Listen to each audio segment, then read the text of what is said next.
Hai, kita ketemu lagi di edisi Februari 2005. Sebelumnya saya ingin mengucapkan terima kasih atas email-email yang masuk, dikhususkan untuk rubrik ini.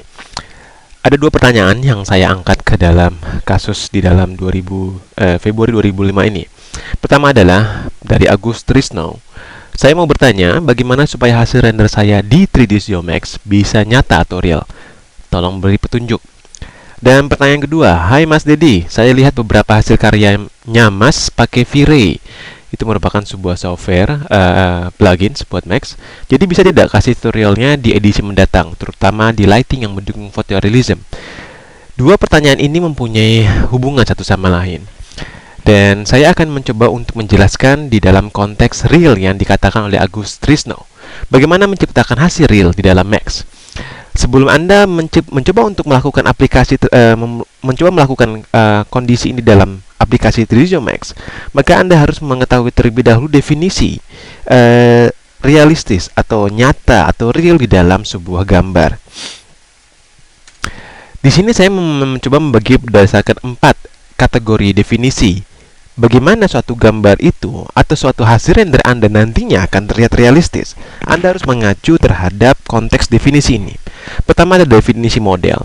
Di dalam definisi model, saya balik dulu.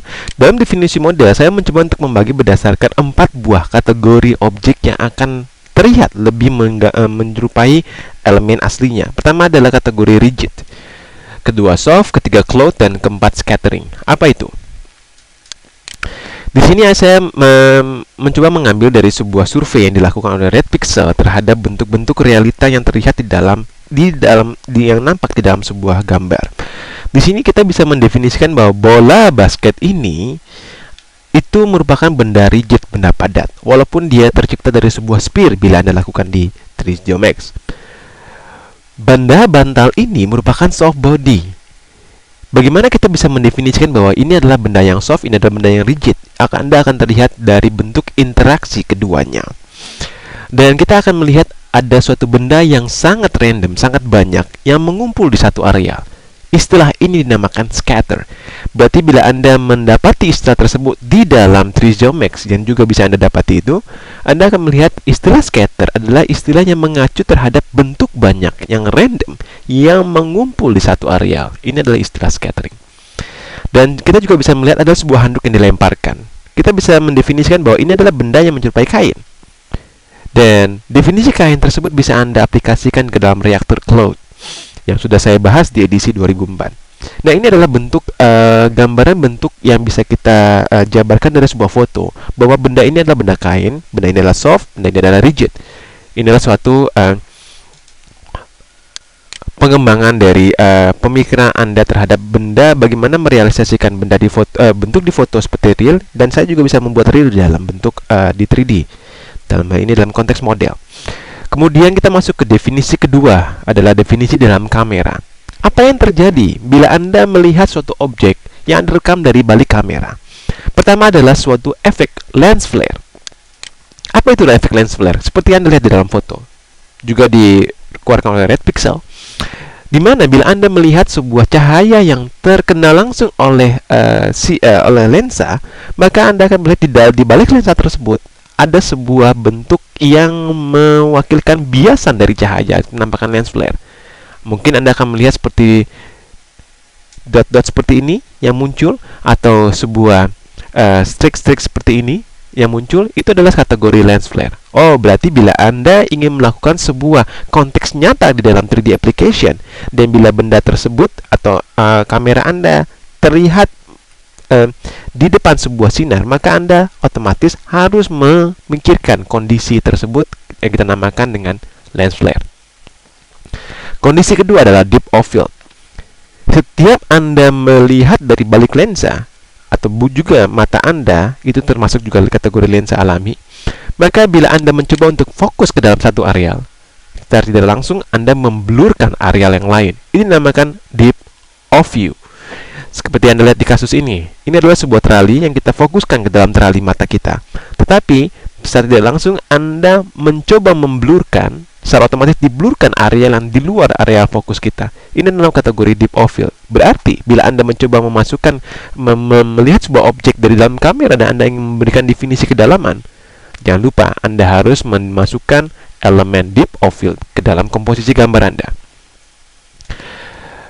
Ketiga dari kategori kamera adalah kategori glow. Glow adalah sebuah kategori yang memungkinkan bila Anda melihat sebuah gambar atau melihat sebuah objek dari balik lensa, dan objek tersebut memantulkan sebuah cahaya dari cahaya sumber, dalam hal ini adalah matahari bila dilakukan di outdoor, maka bila sumber objek itu mempunyai sifat reflektif, maka dia akan menciptakan sebuah biasan sinar di permukaannya. Ini adalah efek glow. Atau Anda bisa temukan di dalam kategori lens effect glow pada video pose di dalam 3ds Geomax. Ada kategori motion blur. Bila Anda ingin melakukan sebuah pergerakan dari sebuah objek di dalam 3D, Anda harus memberikan motion blur. Baik itu bentuknya iramanya sangat cepat, begitu juga bila irama sangat lamban. Motion blur adalah merupakan sebuah fenomena yang terjadi bila Anda melihat suatu objek secara cepat. Dan ini biasanya akan tercipta bila Anda lihat di balik lensa. Itu adalah fenomena kamera terhadap sebuah gambar. Sekarang kita masuk ke dalam fenomena material. Apa saja yang sebenarnya bisa Anda aplikasikan dari hasil realistis di dalam foto yang bisa adaptasikan ke dalam tools-tools di dalam 3D. Ada istilah namanya glossy. Apa itu glossy? Seperti terlihat di foto, juga keluaran dari Red Pixel, Anda akan melihat dua buah jenis material yang berbeda. Material yang pertama, ubin ini mempunyai sifat reflektif yang sangat tinggi, sehingga kita seakan-akan bisa mengaca di balik permukaan tersebut, di depan permukaan tersebut. Tetapi bila kita melihat dari permukaan yang di sampingnya, Anda akan melihat sebuah sifat permukaan yang sangat glossy atau mempunyai intensitas refleksi, tetapi tidak tegas atau sedikit dibikin blur. Ini adalah suatu kondisi glossy dari sebuah permukaan. Juga terlihat di bahan kayu terlihat di dalam lemari ini. Jadi glossy reflection itu akan menciptakan sebuah fenomena seperti ini. Kemudian ada nama kategori specular highlight. Highlight akan Anda jumpai di benda yang mempunyai sifat reflektif terhadap pantulan yang walaupun itu sangat rendah, sangat tinggi. Terlihat sangat rendah bila Anda lihat di dalam permukaan sebuah apel. Anda akan melihat sebuah specular highlight yang terjadi. Nah, bila mana Anda ingin membuat sebuah benda menyerupai apel, Anda harus memikirkan kondisi specular highlight yang intensitasnya akan sangat berbeda bila Anda lihat di dalam sebuah metal. Nah, ini adalah kategori specular highlight. Ingat, specular highlight itu berbeda berdasarkan jenis daripada objeknya atau jenis dari sebuah materialnya. Ada kategori subsurface scattering, sebuah teknologi baru yang sudah bisa diaplikasikan ke dalam 3D. Apa itu sebenarnya subsurface scattering? Singkatannya merupakan SS. Sekarang bila mana tangan Anda tutup dengan sebuah sinar lampu senter, Anda akan melihat bahwa kita masih bisa melihat tembusan dari lampu senter itu di balik permukaan kulit di seberangnya. Kondisi ini dinamakan subsurface scattering. Berarti bila benda apapun di dalam 3D Anda kasih kondisi subsurface scattering dan Anda letakkan sebuah sumber cahaya di balik benda tersebut, maka Anda akan masih bisa melihat biasan cahaya yang seakan-akan terpantul di dalam volume permukaan objeknya. Seperti ini contoh daripada diagramnya. Sebuah sinar yang jatuh ke dalam permukaan kulit itu akan diteruskan dan akan dibiaskan atau diskatterkan ke dalam setiap permukaan dan akan balik lagi ke arah sebaliknya atau diteruskan. Dan bila dia terhalang oleh bounce, secara otomatis Anda akan melihat sebuah benda yang sangat padat dihalangi oleh sebuah benda yang tidak bisa ditembus oleh cahaya. Kondisi ini dinamakan subsurface scattering. Ideal Anda bisa adaptasikan ke kulit atau kalau ke buah-buahan seperti anggur contohnya. Ada juga istilah namanya translution. Translution adalah sebuah istilah yang hampir sama dengan subsurface scattering, cuman dia diadaptasikan kepada objek-objek yang sangat tipis, seperti kertas, horden ini contohnya dalam foto, ataupun sebuah daun dari sebuah tanaman. Translucent memungkinkan bila Anda letakkan sebuah benda di balik benda tersebut yang mempunyai sifat translucent, dan Anda juga berikan sumber cahaya di baliknya, maka hasil bayangan tersebut bisa Anda lihat di seberangnya atau di permukaan di depannya. Nah, kondisi ini dinamakan translucent, sehingga bila Anda ingin membuat sebuah horden atau kertas atau mungkin juga dedaunan yang sudah saya coba terapkan di edisi 2003, maka Anda bisa menghasilkan sebuah realistis atau hasil yang nyata di dalam hasil render Anda bila Anda bertemu terhadap bidang tipis. Refraction, reflection. Perbedaannya adalah refraction memungkinkan sebuah benda bila mempunyai sifat refraction, Anda masih bisa melihat benda lain di balik benda reflection ini. Atau seperti Anda lihat sebuah tempat rokok ini yang terbuat dari sebuah kristal. Kita masih bisa melihat benda di balik kristal tersebut. Jadi intinya sebuah sudut pandang masih bisa diteruskan untuk bisa melihat apa yang terdapat di baliknya. Ini adalah sebuah biasan dari refraction. Tetapi berbeda dengan reflection. Reflection lebih menyerupai sebuah cermin. Contohnya, pada saat Anda meletakkan sebuah objek di depan objek yang mempunyai reflection, maka benda tersebut akan terrefleksi di permukaannya. Dan bila Anda meletakkan sebuah objek di balik benda reflection, Anda tidak akan pernah bisa melihat objek di balik tersebut. Itu ciri khas atau perbedaan dari refraction dan reflection. Bila Anda ingin membuat sebuah objek yang mempunyai sifat keduanya, Anda harus mempertimbangkan mana kategori yang ideal untuk benda Anda. Opacity. Apa yang bisa Anda lakukan dalam opacity dalam software dan Anda korelasikan ke dalam bentuk realistis? Anda bisa melihat plastik ini. Ini merupakan bentuk yang sangat transparan, tetapi tidak 0% transparansinya seperti Anda lakukan di Photoshop. 0% terlihat lebih menghilang, tetapi mempunyai persentase 10%. Tadi masih transparan, tapi 10% nilainya. Itu adalah merupakan bentuk daripada opacity, kolerasi opacity terhadap dunia nyata. Bila Anda melihat benda padat seperti ini, maka secara otomatis nilai opacity yang tercipta adalah 100% atau opak. Dia padat. Ini adalah kolerasi opacity bila Anda melihat studi dari foto. Fall off. Istilah fall off istilah yang bila Anda masukkan ke 3D akan memberikan sebuah efek yang seperti terlihat dalam foto ini. Inilah efek yang muncul bila Anda menggunakan fall off di benda Anda. Terlihat pada sofa ini, Anda akan melihat adanya sebuah biasan sinar di edge atau di pinggiran dari sebuah objek. Pinggiran dari sebuah objek ini, permukaan ini adalah bagian sebelah sini, maka akan terlihat sinar yang terang. Begitu juga sebelah sini, seakan-akan seperti backlight. Inilah efek fall off. Dan juga Anda bisa melihat terhadap bahan satin ini. Dan biasanya dikorelasikan ke dalam dua jenis material ini di dalam realistis. Itu adalah efek fall off yang terjadi bila Anda terapkan di material. Ada efek namanya anisotropic, sebuah istilah yang bisa Anda temukan di dalam shader material dalam Studio Geomax. Apa sebenarnya anisotropic? Anisotropic adalah merupakan sebuah efek yang memungkinkan bila Anda melihat benda tersebut yang mempunyai sifat anisotropic, dalam hal ini misalkan reflection, maka Anda akan melihat sebuah ruas-ruas yang sangat konstan di satu orientasi tertentu. Ya, seperti Anda kondisi seperti ini, ataupun juga seperti ini, atau juga seperti ini. Ini dinamakan kondisi anisotropik.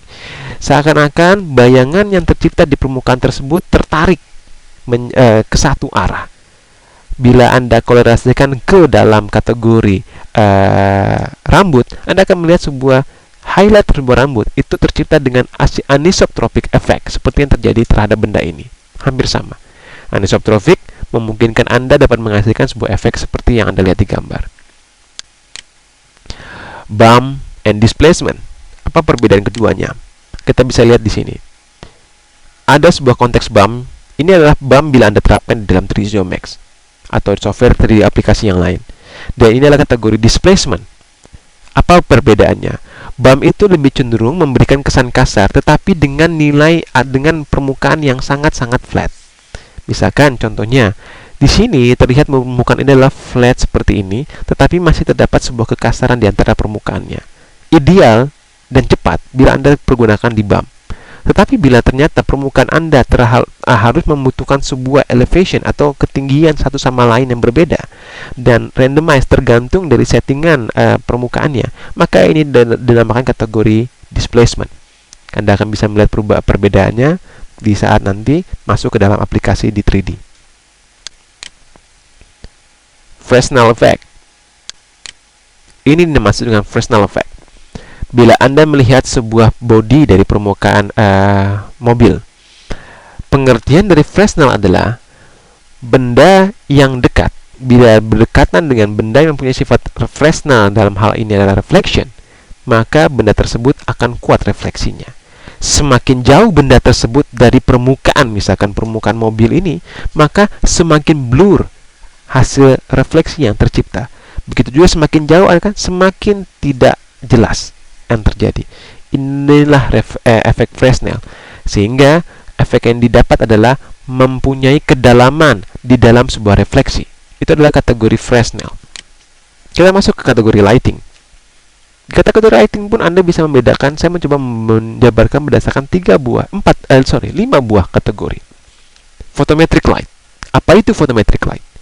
Bila Anda ingin membuat sebuah cahaya di dalam komposisi objek Anda, dan cahaya tersebut harus mewakilkan produk yang terdapat di dalam jenis tipe lampu apapun yang akan Anda pakai di permukaan Anda, maka Anda harus memikirkan photometric light di dalam 3D.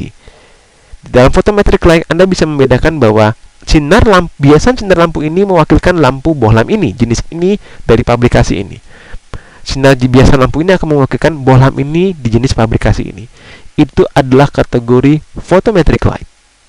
Jadi ingat, photometric light mempunyai ciri khas sesuai dengan biasan lampu yang diproduksi oleh setiap pabrik yang berbeda-beda. Area light. Area light bila Anda temukan di dalam kondisi sekitar kita, dalam bangunan khususnya, maka Anda akan melihat sebuah sifat cahaya atau cahaya yang berada di atas plafon, di ceiling, itu adalah merupakan kategori area light. Bila mana Anda masuk ke dalam studio foto, maka Anda akan melihat ada kategori istilah namanya softbox. Untuk menghasilkan efek yang dikeluarkan oleh benda-benda yang tersebut Anda lihat di layar ini, maka Anda harus menggunakan area light. Jadi area light mewakilkan sebuah kondisi seperti yang dilihat di gambar. Shadow. Shadow terbagi atas dua pada dasarnya, hard shadow dan soft shadow. Hard shadow adalah sebuah simulasi. Bila benda tersebut terkena pancaran sinar secara langsung, maka otomatis benda tersebut akan mempunyai kondisi bayangan yang sangat kuat. Ini terjadi bila Anda keluar ruangan dan Anda melihat kondisi matahari di atas kepala Anda tanpa terhalangi oleh awan, maka Anda akan melihat bayangan Anda akan keras. Itu kategori hard shadow. Tetapi bila ternyata benda tersebut matahari tersebut dihalangi oleh namanya awan, maka secara otomatis Anda mendapatkan biasan soft shadow. Inilah fenomena yang terjadi bila Anda berada di outdoor. Jadi kita harus perlu mengetahui kapan saatnya Anda menghasilkan soft shadow dalam satu kondisi, kapan saatnya Anda menghasilkan hard shadow dalam satu kondisi. Contohnya seperti ini. Hard shadow itu merupakan sebuah cahaya biasanya tercipta dari cahaya yang langsung menabrak sebuah objek dan terhalangi sehingga terbuat sebuah shadow yang sangat keras. Tetapi soft shadow memungkinkan, Anda lihat di sini, antara benda ini dengan bidang permukaan di bawah sangat dekat. Itu akan memungkinkan terjadinya hard shadow. Itu adalah suatu kondisi tertentu juga. Dan Anda lihat bayangan ini muncul dikarenakan dia terhalangi oleh adanya plafon di atasnya. Dan itu yang memungkinkan jaraknya semakin jauh, otomatis soft shadow akan tercipta dengan kondisi tersebut. Dua fenomena ini bisa Anda terapkan di dalam 3D aplikasi, selama juga Anda mengetahui apa yang memungkinkan munculnya sebuah kondisi hard shadow, apa yang memungkinkan munculnya kondisi sebuah soft shadow. Color blend. Color blend di dalam 3D application merupakan sebuah biasan yang tercipta bila benda itu mempunyai sebuah pancaran warna yang sangat kuat dan dipantulkan ke permukaan di dekatnya. Itu dinamakan color blend. Bila Anda melihat sebuah objek berwarna biru didekatkan ke objek berwarna putih, maka secara otomatis warna biru ini dicoba untuk dibiaskan ke permukaan warna putih ini. Dan Anda akan melihat permukaan di bawahnya akan terbiaskan ke biru-biruan atau ke kuning-kuningan. Dan Anda akan melihat di dalam foto yang sebenarnya, hasil biasan ini Anda akan melihat terbiaskan di permukaan daripada si tembok.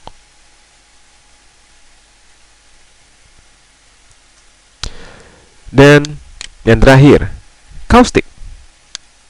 Kaustik merupakan fenomena yang terjadi terhadap objek yang mempunyai sifat bahan material objek yang reflektif atau refraktif. Anda bisa melihat di sini ada sebuah desain objek yang seperti kristal. Maka secara otomatis bila Anda melihat akan tercipta sebuah kaustik yang terjadi. Begitu juga dengan tripod ini. Bila tripod ini disinari oleh sebuah pancaran sebuah cahaya, maka Anda akan melihat sebuah biasan kaustik yang tercipta. Itu juga Anda bisa melihat bila Anda berada di kolam renang, pinggiran kolam renang pada malam hari, dan kolam renang itu disinari oleh sinar, maka secara otomatis badan Anda akan terbiaskan oleh kaustik dari permukaan kolam tersebut. Itulah dinamakan caustic effect. Nah, ini adalah sebuah teori yang memungkinkan agar Anda mampu membuat sebuah definisi yang sesuai dengan realita. Bila Anda mampu mengadaptasi sifat-sifat ini ke dalam objek-objek 3D Anda, maka diharapkan Anda mampu menghasilkan sebuah hasil nyata di dalam 3D Geomax. Itu adalah sebuah jawaban teori dari pertanyaan pertama yang diberikan oleh Agus Trisno. Nah, sekarang kita masuk ke dalam pertanyaan kedua, yang dimana pertanyaan ini sudah masuk ke dalam kondisi apa yang biasa saya pakai di dalam software 3D. Kebetulan trainer ini mengetahui bahwa kebanyakan hasil kerja saya menggunakan V-Ray render. V-Ray adalah merupakan plugins render yang juga bisa Anda lihat di pembahasan di edisi spesial, bahwa V-Ray merupakan sebuah plugins yang dikhususkan untuk bisa menghasilkan kualitas nyata dari objek 3D Anda. Sekarang saya akan masuk bagaimana caranya Anda menggunakan V-Ray di dalam 3D Geomax.